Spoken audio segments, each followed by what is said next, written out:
Bonjour, je vous propose de vous présenter le fonctionnement d'un module de dialogue. Pourquoi? Parce que c'est la clé indispensable pour bâtir les sauts qualitatifs dont on a besoin pour construire du vivre ensemble et du réussir ensemble.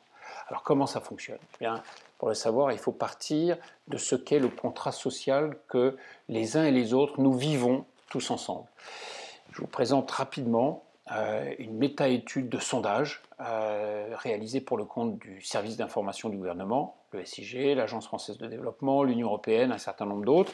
Nous avons retraité les réponses à des sondages. Nous prenons les questions et les réponses qui sont anonymisées et nous les analysons pour essayer de bâtir un système qui va plus loin que ne le font les sondages.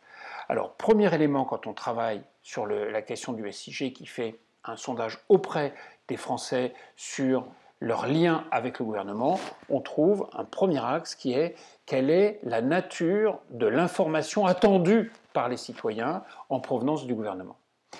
Donc on va construire ce premier axe et puis on va le croiser avec un second axe qui est quel est le niveau d'accès à ces mêmes informations que vous avez, vous, à titre personnel.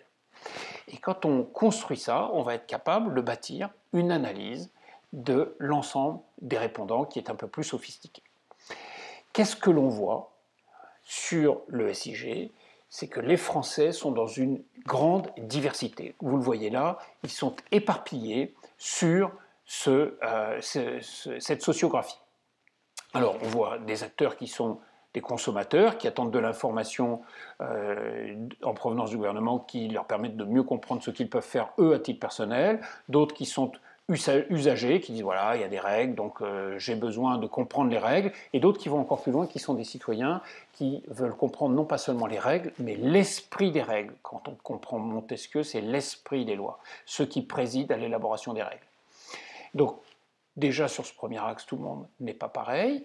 On voit là la dispersion, puis après, on a des niveaux de satisfaction qui sont donnés par le niveau d'accès à ces mêmes informations. Donc des gens qui sont mécontents, des gens qui sont frustrés, qui ont une part de l'information et pas tout, et puis des gens qui sont en adéquation parce qu'ils estiment avoir accès à toute l'information. Et là où ça devient intéressant, c'est qu'on va pouvoir construire une analyse de la diversité des acteurs, donc ici dans chaque case, et on va pouvoir compter la proportion de personnes, de citoyens qui se situent dans chacune des cases. Et ça va nous permettre ensuite de façon opérationnelle d'adapter les modes opérationnels. Alors, tout en haut à droite sur ce schéma, ceux qui veulent comprendre l'esprit des lois et qui estiment être en situation de pouvoir le faire parce qu'ils bénéficient d'un accès aux informations qui leur permettent de le faire, eh bien, ce sont des acteurs qui sont proches de l'information, qui sont sensibles aux mots. Il suffit de construire du bouche à oreille, ils vont accéder à l'information. Donc, pas de problème pour cela. Le problème, la limite, c'est qu'ils sont 3% sur un schéma comme celui-ci. C'est-à-dire que les 97 autres pourcents, ça ne suffit pas le bouche-oreille. Donc, deuxième grand type d'acteurs, ce sont ceux qui sont attentifs. Eux, ils sont sensibles à l'image de l'information qui est émise, de l'émetteur de l'information. Il faut construire des supports de qualité, sinon, ils n'accèdent pas à l'information. Ceux qui sont encore un peu plus loin, ils sont réservés. Ils sont sensibles à leur valorisation collective, c'est-à-dire, est-ce que ça nous sert à quelque chose? Est-ce qu'on a l'impression d'être bien traité? Donc là, il faut habiller l'ensemble du territoire, être capable de donner l'information de multiples façon, à travers de multiples vecteurs, et puis il y a ceux qui sont en retrait, qui sont encore plus loin. Alors là, ceux-là, il faut leur parler à eux d'eux-mêmes. Il faut construire des démarches à caractère promo-relationnel.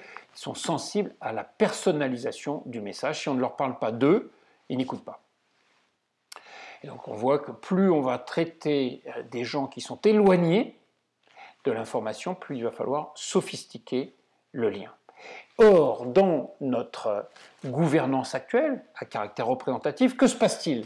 Nous avons des dirigeants qui sont en face des dirigés et qui ont été choisis par les dirigés, qui sont légalement leurs représentants. Sauf que ces dirigeants ont l'habitude de faire quoi? Ils sollicitent des experts, ils font appel à leur expertise pour bâtir un diagnostic, leur remettre des rapports et des propositions. Et une fois que l'expert ou les experts ont fait leur travail, alors ils le remettent aux gouvernants et les gouvernants peuvent prendre leurs décisions. Et une fois que les gouvernants ont pris leurs décisions, ils informent la population. Et quand ils informent, eh ben, ils sont face à toute cette diversité d'acteurs dont la plupart n'est pas à l'écoute. Donc ça engendre une grande difficulté d'appropriation des décisions, de compréhension même des décisions. Donc il va falloir bâtir des sauts qualitatifs en fonction de là où se situent les types d'acteurs. Ce ne sont pas les mêmes sauts qu'il va falloir opérer pour bâtir la sensibilité aux informations, la possibilité pour les acteurs de venir abonder au partage de l'information pour approfondir les diagnostics, creuser les propositions. Et donc ça veut dire qu'il va falloir construire un nouveau mode de gouvernance, un nouveau modèle de fonctionnement. Il y a une clé qui est principale et qui permet de bâtir et faire des sauts qualitatifs à tout le monde simultanément, d'où que les gens partent, c'est le mécanisme de module de dialogue. Comment ça marche? Eh bien, il faut impliquer une diversité de corps intermédiaires, nationaux, territoriaux, locaux, les entreprises, les associations, les écoles, pour aller chercher les publics là où ils sont, et être capable ensuite de venir,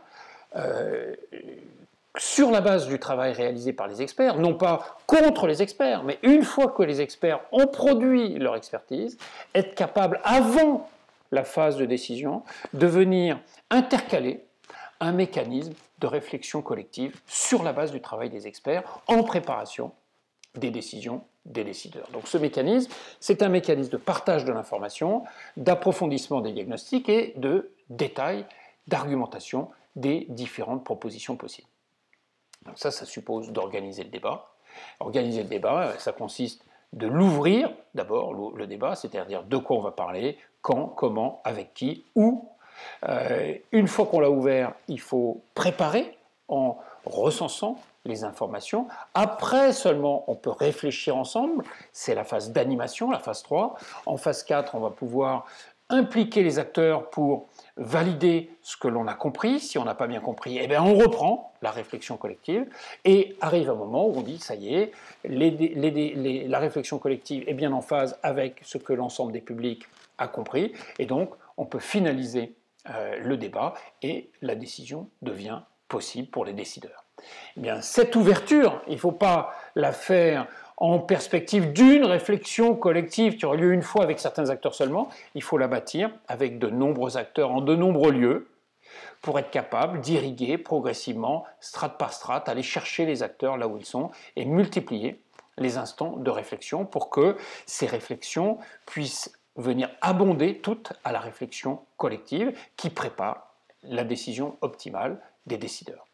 Et c'est ça qui permet de catalyser la transformation en traitant le corps social globalement comme un corps social unique, global, en embarquant tous les acteurs, en donnant à chacun sa place, toute sa place et rien que sa place. Et c'est ça qui permet d'embrasser la transformation, d'accélérer l'innovation, de la faire accepter, et non seulement accepter, mais de la co-construire avec tout le monde, faire en sorte qu'elle soit émergente du corps social et pas seulement de l'esprit du décideur. Donc les clés opérationnelles pour faire ça, il y en a un certain nombre qui sont dans le module du dialogue qui est installé à l'intérieur de la plateforme Odyssée, la fabrique du débat, odyssée.net, avec des packs citoyens qui permettent de partager l'information avec une personne, avec un collectif de personnes, dans une réunion, dans un enchaînement de réunions, et puis des professionnels qui savent animer, préparer, accompagner les décideurs dans l'organisation de la réflexion, non pas pour se substituer à eux dans l'instant de décision, mais pour faire accoucher le corps social de sa compréhension et d'un meilleur niveau de compréhension et de son innovation et d'un meilleur niveau d'innovation au profit de tous.